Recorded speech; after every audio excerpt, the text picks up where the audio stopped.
Сәлем достар, біз күнде қолданатын белгілердің қалай қашан пайда болғанын білмейміз. Мысал үшін сұрау белгісі не үшін бұлай көрінеді? Немесе хэштег белгісі қалай пайда болғанын білесіз бе? Бүгінгі видеода атақты логотиптер және белгілердің қалай пайда болғаны және құпияларын айтатын боламыз. Сіз видео басталмастан бұрын арнаға жазылып қоңырауша түймешесін басып қойыңыз. Ендеше біз бастаймыз. Атақты браузер логотипінде түлкінің суреті жоқ. Бұған сену қиын. Себебі логотипте түлкіден басқа сурет болуы мүмкін емес. Бұл браузердің толық аты Mozilla Firefox. Fox ағылшыншадан аударғанда түлкі болатынын барлығы біледі. Бірақ логотиптегі жануар қызыл панда деп аталады. Ал ағылшыншада Firefox. Браузерді жасаушылар бұл жануарды таңдаған себебі қазіргі таңда бұл қызыл пандалар сирек кездеседі. Сіз бұл екі саусақ белгісі шын мәнінде не мағына беретінін білесіз бе? Бұл белгі қалай пайда болды? Англия мен Франция арасында 14-15 ғасырдағы соғыста француздардың садақшылары тұтқынға түсті және британдықтар сол соғыста жеңіске жетті. Сол кезде бұл белгі жеңіс символы болды. Кейінірек 20 ғасырда бұл белгіні Уинстон Черчилль қызықты түрде пайдаланып бастады. Ал қазіргі таңда бұл белгіні әркім қалағанынша пайдаланады. Әйгілі смайлик, қыз немесе ол екі қолын басына көтеріп тұрады. Бұл смайлик не мағына беретінін білесіз бе? Көп адамдар бұны қате түсінеді және бірдеңені қате істеп қойғанда осы эмоцияны пайдаланады. Алайда ол емес. Шын мәнінде бұл Жапониядан шыққан болып, окей деген мағынаны білдіреді. Адам екі қолын басына көтерген кезде о әрпі пайда болады. Қосу және өшіру белгісін кез келген электронды құрылғыда кездестіруге болады. Ал бұл белгі қалай пайда болғанын көпшілік білмейді. Бұдан 70 жыл бұрын инженерлер бір саны қосу белгісі, ал 0 саны өшіру белгісін білдіретінін айтқан және екі санды қосып, дәл осы белгіні ойлап тапқан.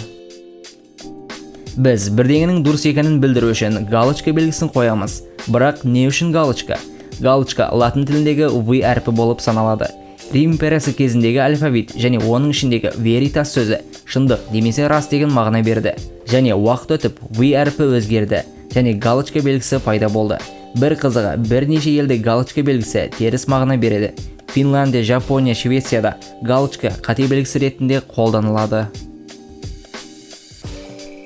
Өнімдердің сыртындағы қақпағы ашық банкі өте маңызды таңба. Біз бұған мән бере бермейміз. Бұл таңба тағамдық, косметика немесе тұрмыстық химиялық заттар ашылғаннан кейін қанша уақыт қолдануға болатынын білдіреді. Мысал үшін, шырын қораптарын бір күн ашық тұрғаннан кейін пайдалануға болмайды. Тұрмыстық, химиялық немесе косметикадағы ашық банкі таңбасы 6M белгісі ашылғаннан кейін 6 ай пайдалануға болады деген мағына береді. Amazon әлемдегі ең үлкен онлайн магазин және сіз Amazon логотипін бір рет болсын көргенсіз. Алайда көпшілік логотип не мағына беретінін білмейді. Бұл жердегі қызғылт сары стрелкада жасырын мағына бар. Стрелка А және З әріптерін байланыстырады. Бұл әріптер ағылшын алфавитіндегі ең алғашқы және ең соңғы әріптер. Бұл сіз магазиннен кез келген нәрсені таба аласыз деген мағынаны білдіреді.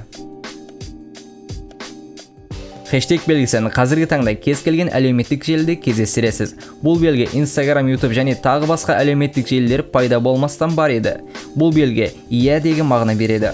Көптеген ғасырлар бойы дәрігерлер науқас үшін рецепт жазған кезде соңына олар осы белгіні қоятын еді. Сондай-ақ 20 ғасырда американдықтар сандардың алдына осы хэштег белгісін қойып пайдаланды. Және арадан уақыт өтіп бұл өте атақты болды және қазіргі таңда өте көп қолданылады. Кесе сыртына оралып тұрған жыланды көптеген дәріханаларда кездестіруге болады. Бұл символ өте ежелгі Грецияда пайда болды және бұл денсаулық құдайы деген мағына берді. Бұрындары бұл белгі басқаша болды және суретте қыз жыланға кеседе су беріп жатқаны бейнеленген. Көп жылдардан кейін кесе мен жылан медицина мен гигиенаның символы болды. Көптеген адамдар Макдоналдс логотипін үлкен М әрпі деп ойлайды. Алайда олай емес. Көптеген американдықтар бұны The Golden Arches деп атайды. Бұл алтын аркалар деген мағына береді.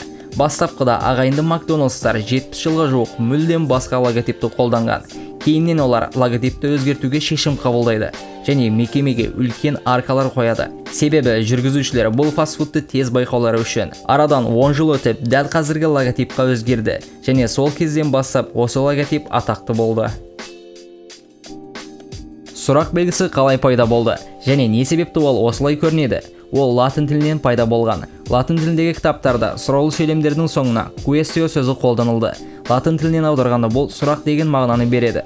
Орын үнемдеу үшін Q және O әрпі алынды, және осы екі әріптің қосындысынан сұрақ белгісі пайда болды. Достар, видео осымен аяғына жетті. Видео ұнаған болса, қазақ тілді арнаның дамуы үшін арнаға жазылып қоңырауша түймешесін басып қойыңыз. Сіздермен бірге болған BNKZ арнасы.